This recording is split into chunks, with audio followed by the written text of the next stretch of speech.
A renewed push to take action. And joining me now is that Democratic Congressman Joe Morelle of New York. I'm so glad you're with us. Good morning.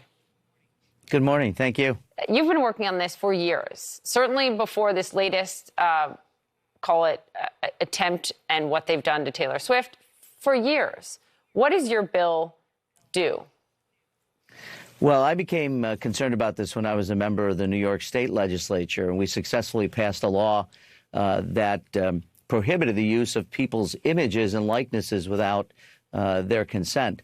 So when I got to Congress, I wanted to continue to work on this and recognize that these tools are continuing to be developed and refined and made easier to use. And so what happened, unfortunately, Ms. Swift, is happening to thousands of women across this country each and every day. And so the legislation is intended to give them protections, to make it a federal crime if you post without someone's consent artificially derived images or created by artificial intelligence. So these deepfakes are dangerous. They're traumatic to women. They could cause reputational harm, financial harm, not to mention the mental anguish that they go through. I read through your bill. It's not long. It's 11 pages. Anyone can look through it. It includes a potential big fine, but also potential imprisonment for up to 10 years. You said post.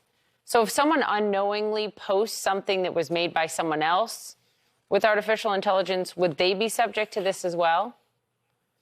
Well, I don't know how you would post something without knowing what the images are. So it's your responsibility if you're posting to make sure that they're knowing if they're legitimate. Real or not. Yeah, okay. Let's move on because as part of your work on this, as I said, over years, you're also not really focusing on celebrities. You're focusing on people that don't get a platform and don't get the attention. For example, high school girls in New Jersey who have been victims of this. Talk about what you've seen. Yeah, we had a young woman, a very courageous young woman, who came to Washington just a couple of months ago in December to talk about her experience in New Jersey, where she's 14 years old. She and classmates had images posted by what we believe were other students in the school.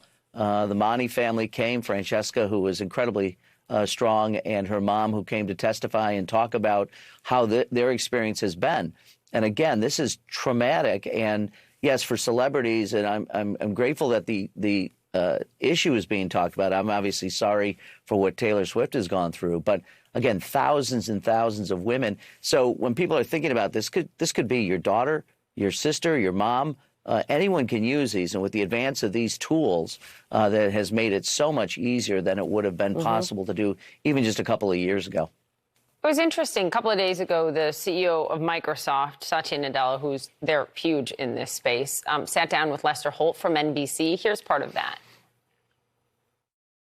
I go back to, I think, what's our responsibility, which is all of the guardrails that we need to place around the technology so that there's more safe content that's being produced, and there's a lot to be done there and a lot being done there. And we can do, especially when you have law and law enforcement and tech platforms that can come together. I think we can govern a lot more than we give ourselves credit for. You agree with him on that last point, Congressman? We can govern, whether it's tech companies doing their part that they need to do, but also the Congress can govern this and make regulations. You know, many people say, oh, they don't all understand it. And that may be true, but there is more action that can be taken now, is there not?